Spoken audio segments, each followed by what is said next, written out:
Hello student, आपके GSC sir एक नए टॉपिक के साथ आपके सामने हैं। ये 11th का ऑर्गेनिक केमिस्ट्री का फर्स्ट टॉपिक है और जनरल ऑर्गेनिक केमिस्ट्री से स्टार्ट करते हैं। General organic chemistry and IPSC.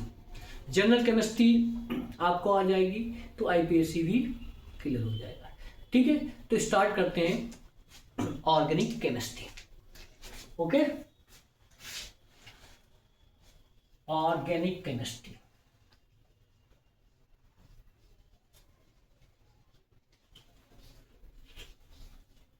Organic chemistry, ये टर्म ऑर्गेनिक कहां से लिया गया है? एक टर्म होता है ऑर्गेनिज्म। क्या होता है? ऑर्गेनिज्म। आप लोग जानते होंगे ऑर्गेनिज्म मीन्स होता है माइक्रो लिविंग थिंग्स। क्या होते हैं? Micro living things. छोटे छोटे जीव जंतु होते हैं, उनको क्या कहते हैं? ऑर्गेनिज्म कहते हैं। तो ये टर्म ऑर्गेनिक कहां से लिया गया है? ऑर्गेनिज्म से। अब देखिए क्या है ऑर्गेनिक, क्या है ऑर्गेनिक केमिस्ट्री, क्या है? तो ऑर्गेनिक केमिस्ट्री में क्या आते हैं? कार्बन कंटेनिंग कंपाउंड के बारे में बात की जाती है। ऑर्गेनिक केमिस्ट्री में क्या है? ऑर्गेनिक कंपाउंड के बारे में बात की है, कार्बन कंटेनिंग कंपाउंड। तो क्या है? ऑर्गेनिक केमिस्ट्री को डिफाइन ऐसे कर सकते हैं, study of carbon containing compound. Compounds क्या है? ऑर्गेनिक केमिस्ट्री क्या है? Study of carbon containing compounds is called organic chemistry. Is called organic chemistry. क्या है इसे? Is called organic chemistry. Okay, तो ऑर्गेनिक केमिस्ट्री क्या है? Study of carbon containing compound is called organic chemistry. तो organic chemistry क्या होती है, इसमें किसकी स्टडी की जाती है, आपको पता नहीं है। अब इसके इनऑर्गेनिक ऑर्गेनिक कैसे डिसाइड किया गया?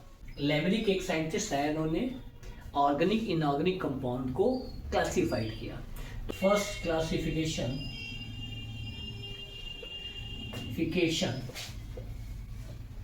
Given by Lemery. लगभग 1675 में इन्होंने ये क्लासिफिकेशन दिया। क्या कैसे क्लासिफाइड किया गया है?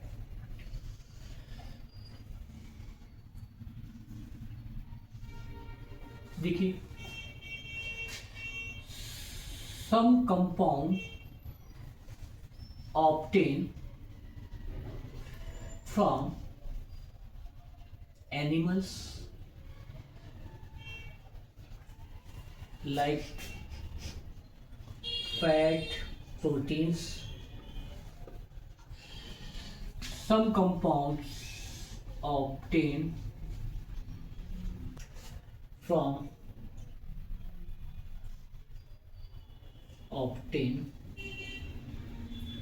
from plants like cellulose, tartric acid, etc. And some compound obtained from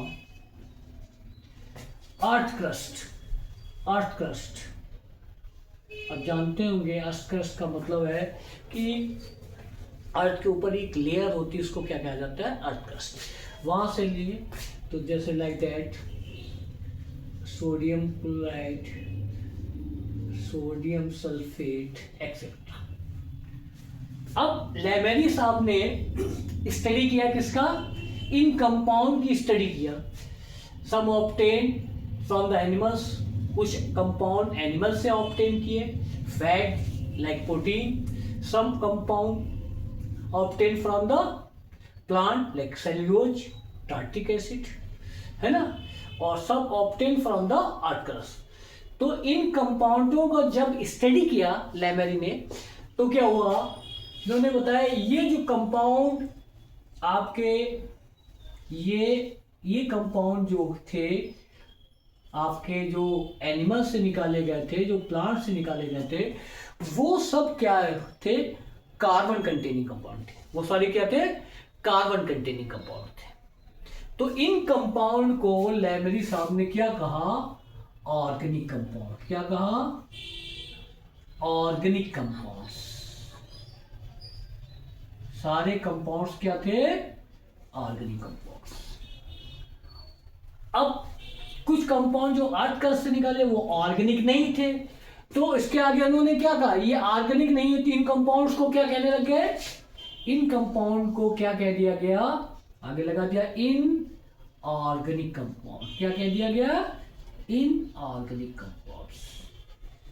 clear? In organic compounds.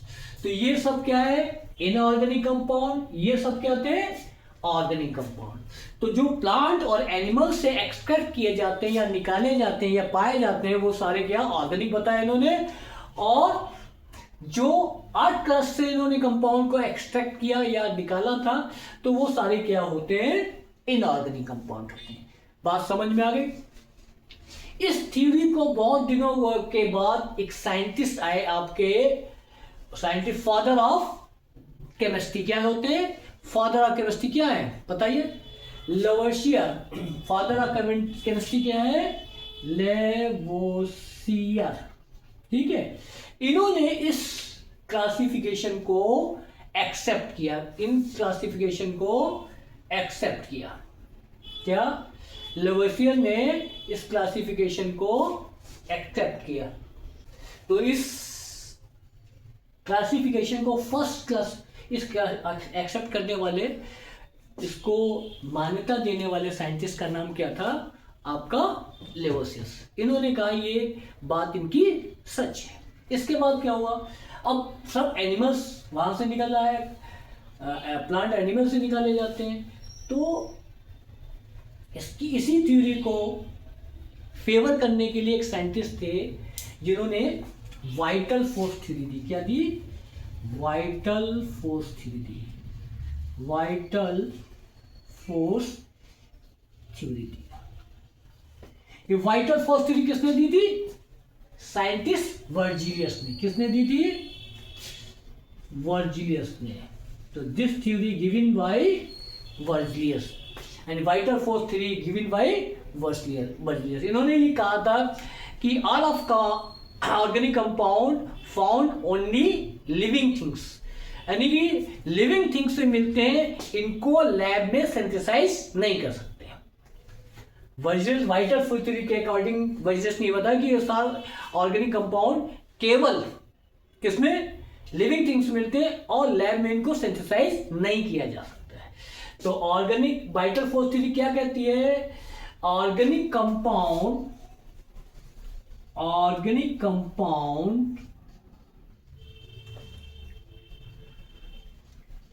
does not synthesized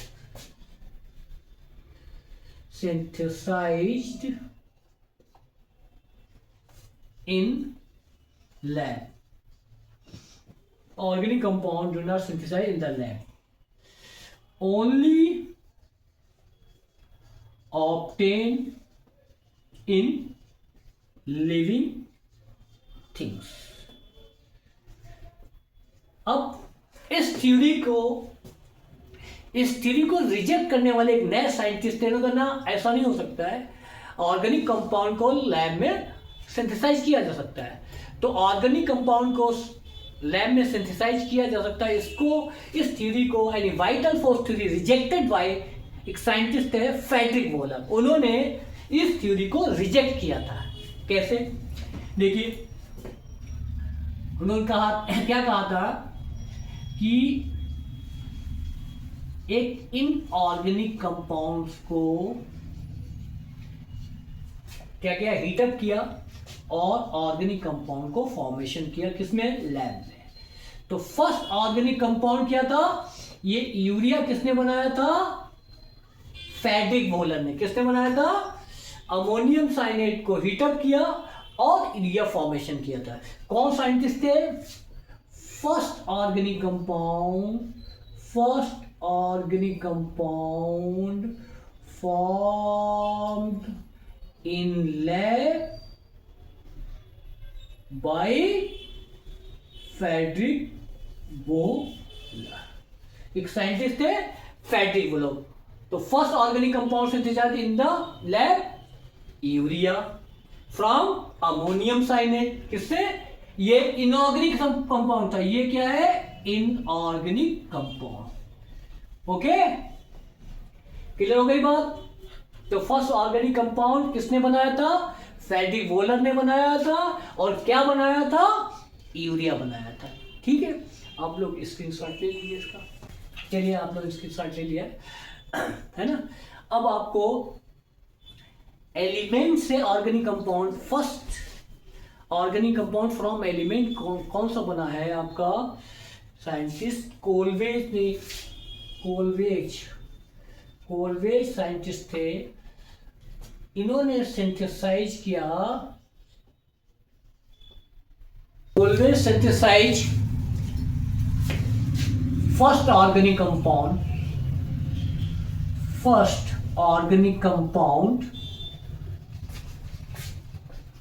from element. कौन सा था? Acetic acid. कौन सा था? एस्टिक एसिड है। फर्स्ट ऑर्गेनिक कंपाउंड जो कोलवे ने बनाया था वो क्या था? एलिमेंट से।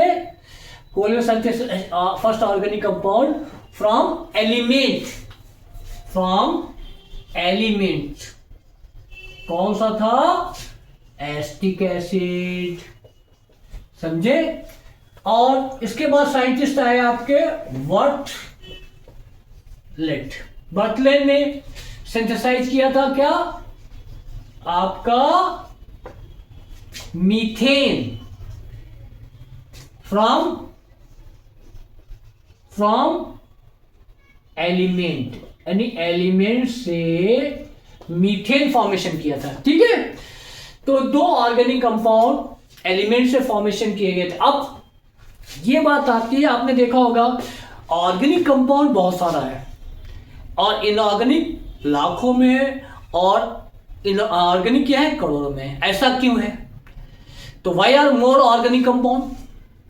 Why are more organic compound? Why are more organic compound compared to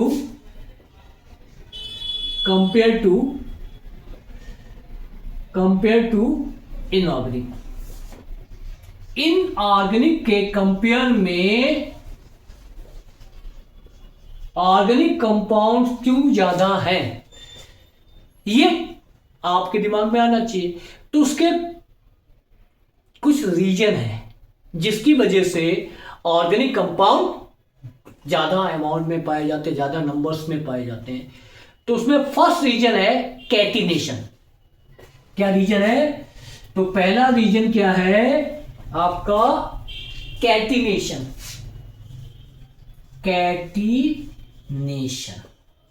क्या है? कैटिनेशन। क्या है कैटिनेशन? होता क्या है? कैटिनेशन होता है सिमिलर एटम आपस में कंबाइन करके, आइडेंटिकल एटम आपस में कंबाइन करके लार्ज नंबर्स कंपाउंड फॉर्मेशन कर लिया जाए।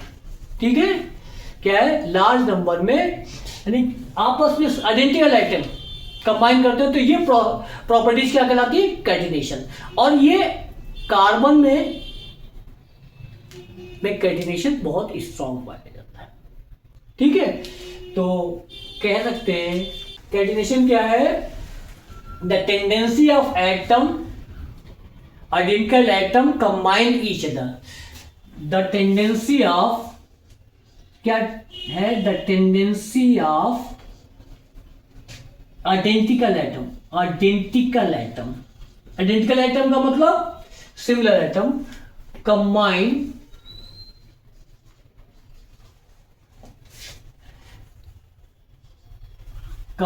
each other to form chain तो क्या है catenation? The tendency of identical atom combines each other to form chain, लंबी लंबी श्रृंखला बनाते चले जाते हैं, तो ये प्रॉपर्टीज क्या कहलाती है? कैटिनेशन। अब कैटिनेशन होता क्यों है भाई? कार्बन में सबसे ज्यादा कैटिनेशन पाया जाता है। कार्बन में सबसे ज्यादा कैटिनेशन पाए जाने का रीजन क्या है? ये रीजन क्या है? क्योंकि कार्बन की बॉन्ड एनर्जी क्या है? कार्बन कार्बन जब कंबाइन होता है तो इसकी बॉन्ड डिसोसिएशन एंथैल्पी क्या है? सबसे ज्यादा है। कितनी है पता है? 83 किलो जूल पर मोल। कितनी है? 83। अब इतनी बॉन्ड डिसोसिएशन एंथैल्पी है तो ये बॉन्ड आपस में इतनी स्ट्रांगली अटैच होता है कि लंबी लंबी श्रृंखलाएं पर लंबी लंबी चेन फॉर्मेशन कर लेते हैं। ओके, दूसरी प्रॉपर्टीज आपकी क्या है कि the tendency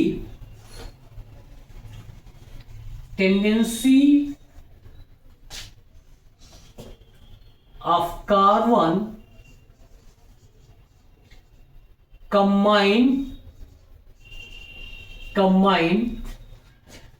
combine other element, ये टेंडेंसी होती है। क्या टेंडेंसी है इसकी? सेकंड टेंडेंसी क्या है? Tendency of carbon combine to other element. देखिए, अदर एलिमेंट के साथ कॉम्बिनेशन का इजी तरीके से हो जाता है। क्यों हो जाता है? अब देखिए, कार्बन हाइड्रोजन, हाइड्रोकार्बन कितने पाए जाते हैं? बहुत सारे हाइड्रोकार्बन पाए जाते हैं दुनिया में। तो कार्बन हाइड्रोजन के साथ कंबाइन कर जाते हैं, कार्बन ऑक्सीजन के साथ कंबाइन कर जाते हैं। अब ये कंबाइन क्यों कर जाते हैं? उसका रीजन है कार्बन हाइड्रोजन के साथ जब इनका कॉम्बिनेशन होता है तो इनकी बॉन्ड डिसोसिएशन एंथैल्पी लगभग 93 किलो जूल पर मोल होती है। यानी कि इनकी बॉन्ड डिसोसिएशन एंथैल्पी क्या है? हायर होती है। ऐसे ऑक्सीजन के साथ कंबाइन करते हैं तो हायर होती है। तो लार्ज अमाउंट कंपाउंड बनाते चले जाते हैं डिफरेंट एलिमेंट से कंबाइन करके। ठीक है, तो ये डिफरेंट एलिमेंट कंबाइन से इजीली कंबाइन कर लेते हैं। ओके, ये स्क्रीनशॉट ले लीजिए आप। नेक्स्ट रीजन क्या है? देखिए, नेक्स्ट रीजन है ऑर्गेनिक कंपाउंड का नंबर ज्यादा, आइसोमेरिज्म। क्या है? आइसोमेरिज्म। आइसोमेरिज्म क्या होते हैं? Molecular weight and molecular formula similar होता है और इनकी स्ट्रक्चर क्या होते हैं? एक कंपाउंड के कई होते हैं। क्या होते हैं? तो क्या होता है आइसोमेरिज्म? क्या अभी हम इस आइसोमेरिज्म को आपको बताएंगे। आपके टॉपिक में आइसोमेरिज्म है, आपको बताया जाएगा डिटेल में, लेकिन अभी हम थोड़ा सा ब्रीफ में बता देते हैं। आइसोमेरिज्म में क्या होता है? Molecular formula and molecular weight, molecular formula and molecular mass या वेट क्या होता है? सेम होता है। और स्ट्रक्चर आपके क्या होते हैं? डिफर कर जाते हैं। क्या करते हैं? डिफर कर जाते हैं। एक मॉलिक्यूलर फार्मूला वाले कंपाउंड के डिफरेंट स्ट्रक्चर हो जाते हैं। देखिए, मान लीजिए आपके पास C5H12, ये आपका पेंटेन है। क्या है? पेंटेन। इसके स्ट्रक्चर देखिए क्या बनेंगे। एक तो आपका स्टेट चेन बन जाएगा, ये लीजिए CH3 CH2 आपने 10th में पढ़ा होगा, है ना। तो ये देखिए क्या आ गया? नॉर्मल पेंटेन हो गया। किसे क्या कहते हैं? Normal pentane. और इसका दूसरा स्ट्रक्चर क्या बन जाएगा? देखिए, वन साइड ब्रांच। क्या हो गया?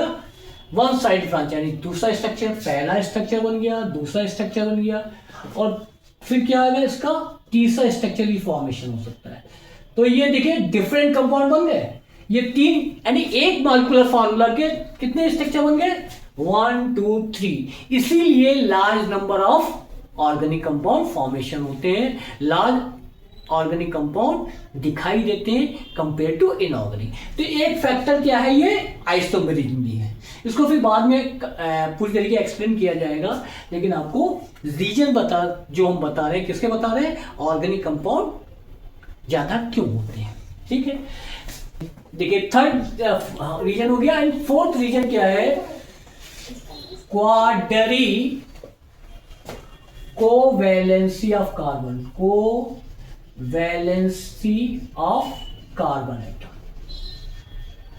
एटम। अब देखिए कार्बन एटम की वैलेंसी कितनी होती है, 4 होती है, जिसकी वजह से वो कहां से ज्वाइन कर सकता, 4 टाइप से ज्वाइन कर सकता। देखिए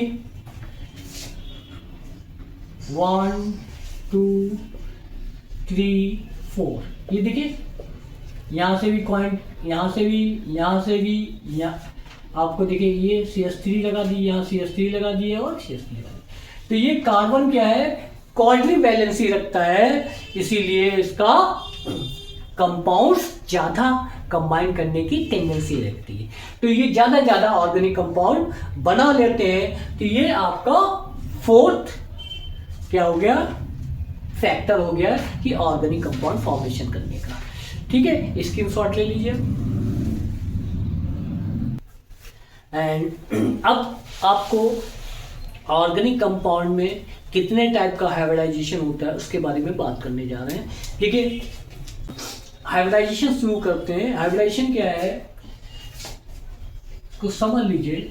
हाइड्रोजन क्या, हाइब्रिडाइजेशन का, the different energy orbital mix each other to form new same energy orbital is called hybridization. क्या होता है, डिफरेंट, मान लीजिए एक s ऑर्बिटल की एनर्जी है, एक p ऑर्बिटल की एनर्जी है, आपस में मिक्स होके जो ऑर्बिटल फॉर्मेशन होगा वो क्या कहलाता है आपका hybrid orbital.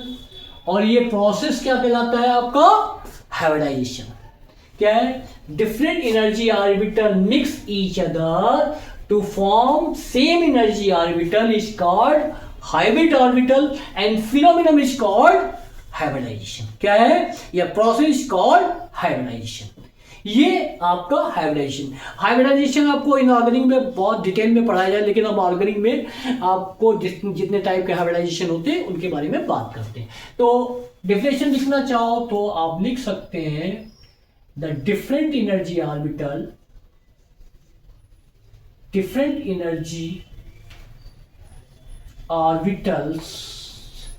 mix each other to form same energy orbital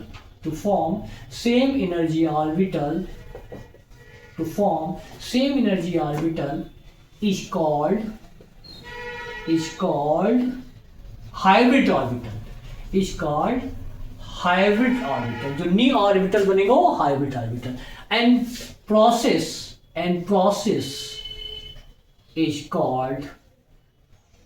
is known as क्या, हाइब्रिडाइजेशन। क्या है, हाइब्रिडाइजेशन।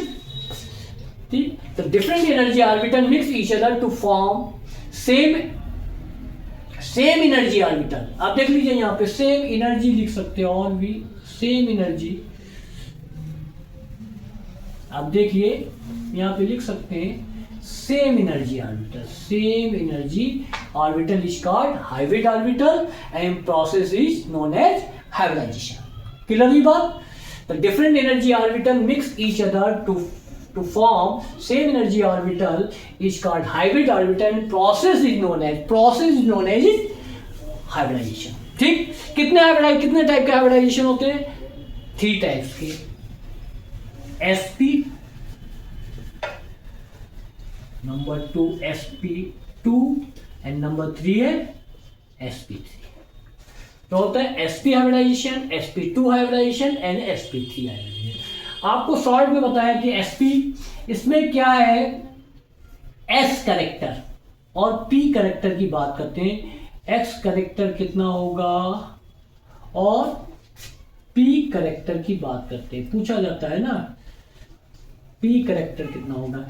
एस कैरेक्टर एसपी में कितना होगा, 50% इसका होगा, 50% इसका होगा, ठीक है।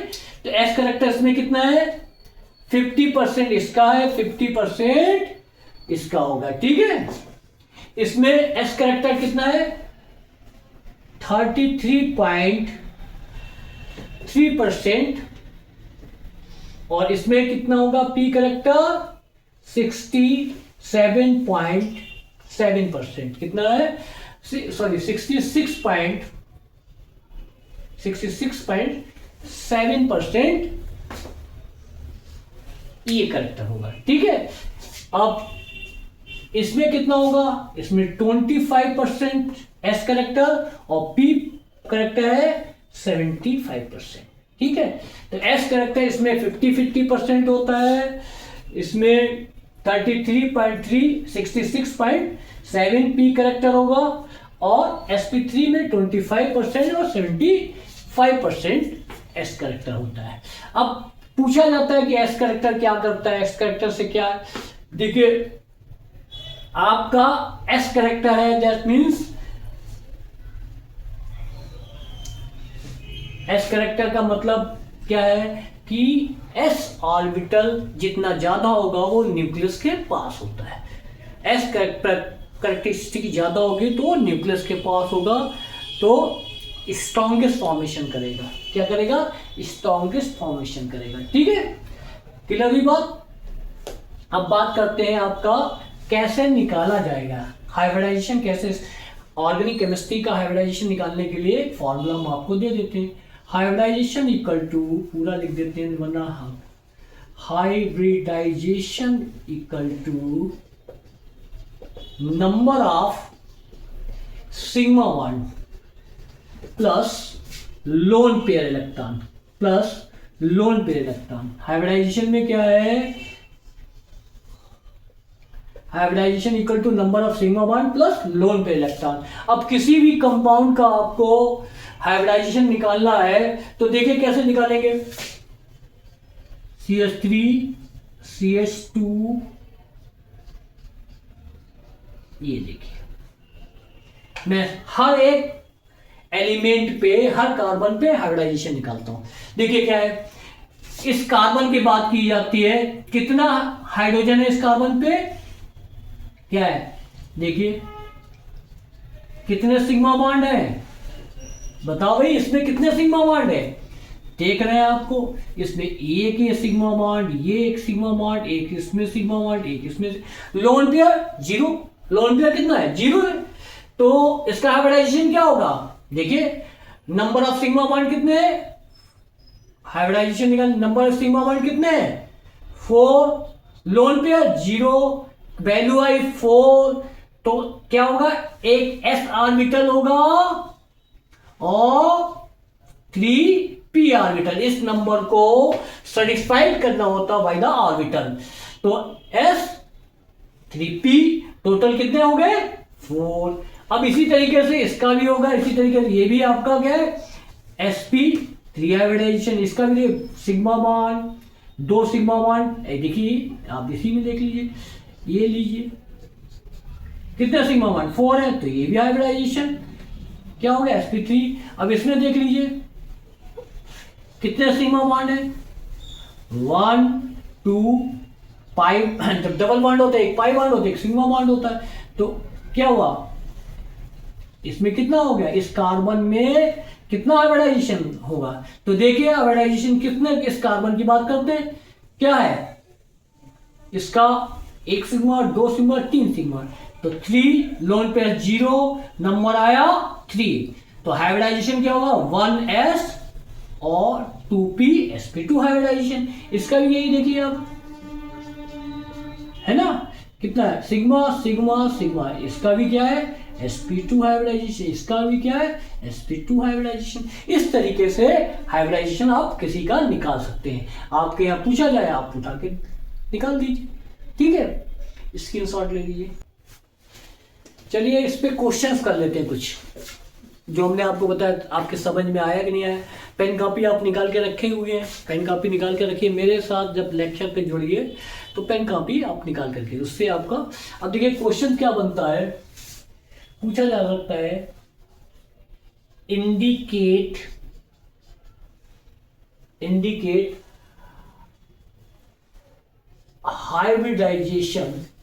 hybridization of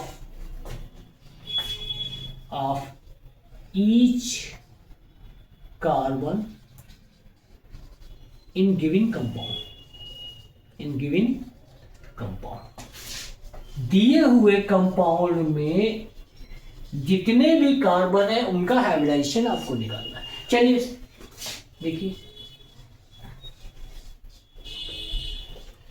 आपको निकालना है तो कैसे निकालेंगे, मैंने आपको बताया है ना। जब आपको बताया है तो आप निकाल लेंगे। क्या फार्मूला था, फार्मूला आपको पता होना चाहिए। Hybridization equal to number of sigma bond plus lone pair electron. ये फार्मूला तो आपको आता है ना। अब इसमें देखिए, इस कार्बन, पर्टिकुलर कार्बन की बात करते हैं, इस पे आप पेन रखिए और देखिए कितने हाइड्रोजन से ये जुड़ा है, 3 हाइड्रोजन से जुड़ा। और कार्बन डायरेक्टली क्या, कार्बन से अटैच होता है। देखिए ऐसे होता है, ये ध्यान रखिएगा, ये हाइड्रोजन, ये हाइड्रोजन, ये हाइड्रोजन और ये कार्बन से अटैच हो गया। तो इसको ये हाइड्रोजन, ये कार्बन, ये हाइड्रोजन्स, ठीक है, ये आपका हाइड्रोजन्स, ये हाइड्रोजन, ये इसलिए हम ऐसे कर रहे हैं कि जिससे आपको सिग्मा बॉन्ड पता लग जाए, ठीक है, नंबर ऑफ सिग्मा बॉन्ड। अब जी इस कार्बन में देखिए आउटर मोस्ट इलेक्ट्रॉन कितने होते हैं, 4 पार्टिसिपेट कर रहे हैं, लोन पे इलेक्ट्रॉन 0। तो हाइब्रिडाइजेशन इसमें सिग्मा 1 2 3 4। इस कार्बन के लिए सिग्मा बॉन्ड कितने हैं, 4। हमने आपको फार्मूला दिया था 4 + 0 = 4। तो क्या हो गया, 1s कितना होगा, P3। हाइब्रिडाइजेशन इक्वल टू इस कार्बन पे ऐसे आपको इंडिकेट करना होगा। ऐसे क्वेश्चन आएगा, ऐसे इंडिकेट करना होगा, ये इंडिकेट करिए हर कार्बन पे, तो इसका हाइब्रिडाइजेशन कितना होगा, sp3। अब इसमें देखते हैं, अब सिग्मा बॉन्ड और सिग्मा बॉन्ड, कितना डबल बॉन्ड में एक पाई बॉन्ड होता और एक सिग्मा बॉन्ड। तो कितने सिग्मा बॉन्ड इधर हो गए, केवल 3 सिग्मा बॉन्ड है। कितने हैं, 3 सिग्मा बॉन्ड। तो ये फर्स्ट कार्बन है, ये सेकंड कार्बन है, ये थर्ड कार्बन है, 4 5 6 कार्बन। अब देखिए फर्स्ट कार्बन में हाइब्रिडाइजेशन, फर्स्ट कार्बन के लिए हाइब्रिडाइजेशन क्या है आपका, sp3। सेकंड कार्बन के लिए क्या हाइब्रिडाइजेशन कितना है, 3 सिग्मा बॉन्ड 0। तो क्या हो गया, sp कितना हो गया, टोटल 3 = sp2। थर्ड के लिए भी देखिए हाइब्रिडाइजेशन 3, भाई देखिए 1 सिग्मा 2 3, ये सिग्मा बॉन्ड हो गया। तो इसका भी हाइब्रिडाइजेशन कितना हो गया, sp2 हो गया। कितना हो गया, sp2। अब इस कार्बन का कितना होगा, ये सिग्मा बॉन्ड, ये सिग्मा बॉन्ड, ये सिग्मा बॉन्ड। तो इस कार्बन पे हाइब्रिडाइजेशन, कार्बन नंबर 4 पे हाइब्रिडाइजेशन कितना होगा, सिग्मा बॉन्ड कितने हैं, 4। सिग्मा बॉन्ड कितने, 4, लोन पे 0 4, क्या हाइब्रिडाइजेशन हुआ, sp3। तो इस पे क्या होगा, sp3, इस पे क्या होगा, sp2, इस पे क्या होगा, sp2।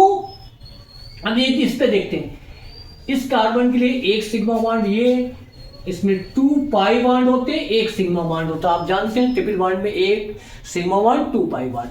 तो क्या होगा, केवल इस कार्बन पे कितने सिग्मा बॉन्ड, 2। तो 2 + 0 यानी C5, कार्बन 5 पे। तो क्या हो गया, 2। हाइब्रिडाइजेशन कितना होगा, sp होगा। क्या होगा, sp, एक s होगा, एक p। इसमें देखते हैं ये सिग्मा बॉन्ड, ये सिग्मा बॉन्ड, इस पे भी क्या होगा, sp होगा। आप लोग क्लियर हो गया। तो इस तरीके से आप इस टाइप के सवाल के आंसर दे सकते हैं, ठीक है। इसको स्क्रीनशॉट ले लीजिए आप। हम लोग अब शुरू करने जा रहे हैं बॉन्ड लेंथ। क्या है, bond length. Bond length. Bond length जानते हैं क्या होता है? Distance from one nucleus to other nucleus, ठीक है। तो बॉन्ड लेंथ होती है।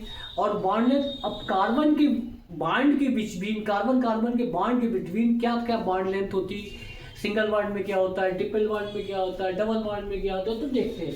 तो सिंगल बॉन्ड में बॉन्ड लेंथ होती है 154 पिकोमीटर, और डबल बॉन्ड में होती है बॉन्ड लेंथ 134 पिकोमीटर। अब जानते हैं पिकोमीटर क्या होता है, अच्छी तरीके से जानते हैं। और ये होती है 120 पिकोमीटर। क्लियर ये बात? देखिए bond length 154 picometre, 134 picometre, 124 picometre. अच्छा बॉन्ड लेंथ बॉन्ड स्ट्रेंथ के क्या होती है? अपोजिट होती है। सबसे ज्यादा बॉन्ड लेंथ किसकी है यहाँ पे? आपके सिंगल बॉन्ड की। इसके बाद किसकी है? आपका डबल बॉन्ड की। इसके बाद 120 पिकोमीटर। तो इसका बॉन्ड लेंथ सबसे ज्यादा, उसका कम, सबसे। तो बॉन्ड लेंथ ऑर्डर क्या हो गया इसका? बॉन्ड लेंथ का ऑर्डर पूछा जाएगा तो क्या होता है? बॉन्ड लेंथ ऑर्डर, ठीक है। तो इंक्रीजिंग ऑर्डर देख लेते हैं, पूछा जाता है इंक्रीजिंग ऑर्डर क्या होगा। ये आपका सबसे ज्यादा इसकी, उसके बाद इसके बाद ट्रिपल बॉन्ड। तो सबसे कम बॉन्ड लेंथ किसकी है? ट्रिपल बॉन्ड की। इसके बाद डबल बॉन्ड की, और सबसे ज्यादा है बॉन्ड। अब एक टर्म आता है आपका बॉन्ड स्ट्रेंथ। बॉन्ड स्ट्रेंथ, अब बॉन्ड स्ट्रेंथ की बात कर लेते हैं, ठीक है। बॉन्ड स्ट्रेंथ, अब जानते हैं जिसका बॉन्ड लेंथ ज्यादा होगा उसका बॉन्ड स्ट्रेंथ कम होगा। तो सबसे कम बॉन्ड स्ट्रेंथ किसकी होती है? सिंगल बॉन्ड की। उसके बाद डबल बॉन्ड की। इसके बाद ट्रिपल बॉन्ड की। तो क्या है सबसे, अब बॉन्ड स्ट्रेंथ क्या होती है किसके? डायरेक्टली इनडायरेक्टली बॉन्ड लेंथ या बॉन्ड स्ट्रेंथ इनडायरेक्टली प्रोपोर्शनल होता है बॉन्ड लेंथ। क्या होता है? बॉन्ड लेंथ की। तो सबसे ज्यादा बॉन्ड स्ट्रेंथ किसकी है? ट्रिपल बॉन्ड की। उसके बाद डबल बॉन्ड की। इसके बाद सिंगल बॉन्ड की। ये आपका बॉन्ड स्ट्रेंथ का ऑर्डर है। अब देखिए जो ट्रिपल बॉन्ड की बॉन्ड डिसोसिएशन एंथैल्पी होती है 183 किलो जूल पर मोल। डबल बॉन्ड की होती है आपकी 599 किलो जूल पर मिलो, और इसकी होती है 448 किलो जूल पर। इससे ये पता लगा इसकी बॉन्ड स्ट्रेंथ सबसे ज्यादा, उसकी उससे कम, उससे कम। तो ये आपका डिक्रीजिंग ऑर्डर क्या हो सकता है इसका? इसका इंक्रीजिंग और डिक्रीजिंग ऑर्डर क्या है? बॉन्ड स्ट्रेंथ का डिक्रीजिंग ऑर्डर, बॉन्ड स्ट्रेंथ का डिक्रीजिंग ऑर्डर। देखिए डिक्रीजिंग ऑर्डर क्या होगा, देख लीजिए। आपका बॉन्ड स्ट्रेंथ का डिक्रीजिंग ऑर्डर यही होगा, सबसे कम ये, उसके बाद ये, सॉरी डिक्रीजिंग ऑर्डर की बात करते हैं, ये सबसे ज्यादा, ये उसके बाद ये सबसे क्लोज क्या होगी, क्योंकि बॉन्ड स्ट्रेंथ इसकी सबसे कम है, इसकी उसके बाद है, और उसके बाद इस पे कोई क्वेश्चन बहुत सारे आते हैं कि बॉन्ड स्ट्रेंथ किसकी ज्यादा है, क्या होता है। अब इसमें रीजन क्या है, अभी आप एक चीज ध्यान रखते होंगे, आप कहते हैं सिग्मा बॉन्ड और पाई बॉन्ड, सिग्मा बॉन्ड और पाई बॉन्ड की बात करते हैं। आप जानते हैं सिग्मा बॉन्ड की बॉन्ड स्ट्रेंथ पाई बॉन्ड से ज्यादा होती है, हमेशा आप जानते हैं। अब यहाँ पे सिंगल बॉन्ड है तो सिग्मा बॉन्ड होगा, ये सिग्मा बॉन्ड, और इसमें पाई बॉन्ड, एक सिग्मा बॉन्ड। इन दोनों को मिला के, एक पाई बॉन्ड एक सिग्मा बॉन्ड, दोनों को मिला के इसकी बॉन्ड स्ट्रेंथ है। वैसे आपसे पूछा जाए सिग्मा बॉन्ड की बॉन्ड स्ट्रेंथ ज्यादा है कि पाई बॉन्ड की, तो आप क्या बोलेंगे, सिग्मा बॉन्ड की बॉन्ड स्ट्रेंथ ज्यादा, पाई बॉन्ड की नहीं। लेकिन इसमें क्या, डबल बॉन्ड की स्ट्रेंथ ज्यादा है सिंगल बॉन्ड से। इस बात का ध्यान रखना, कंफ्यूज ना होना कि सिग्मा बॉन्ड और पाई बॉन्ड में कंफ्यूजन। सिग्मा बॉन्ड की बात पूछी जाएगी तो स्ट्रेंथ सिग्मा बॉन्ड की ज्यादा, और पाई बॉन्ड की पूछी जाए तो क्या है, स्ट्रेंथ सिग्मा से कम। लेकिन डबल बॉन्ड, सिंगल बॉन्ड और ट्रिपल बॉन्ड की बात आएगी तो ट्रिपल बॉन्ड की बॉन्ड स्ट्रेंथ ज्यादा, कि इसमें 2 pi bond, 1 sigma bond, 1 pi bond, 1 sigma bond, और ओनली सिंगल बॉन्ड में 1 सिग्मा बॉन्ड होता है। ठीक है, इस बात का आप ध्यान रखिएगा। लीजिए स्क्रीनशॉट आप ले लीजिए इसका, बहुत इंपॉर्टेंट इस पे प्रॉब्लम्स आती हैं। ठीक है, और हमारे चैनल को आप सब्सक्राइब कीजिए, लाइक कीजिए, शेयर कीजिए।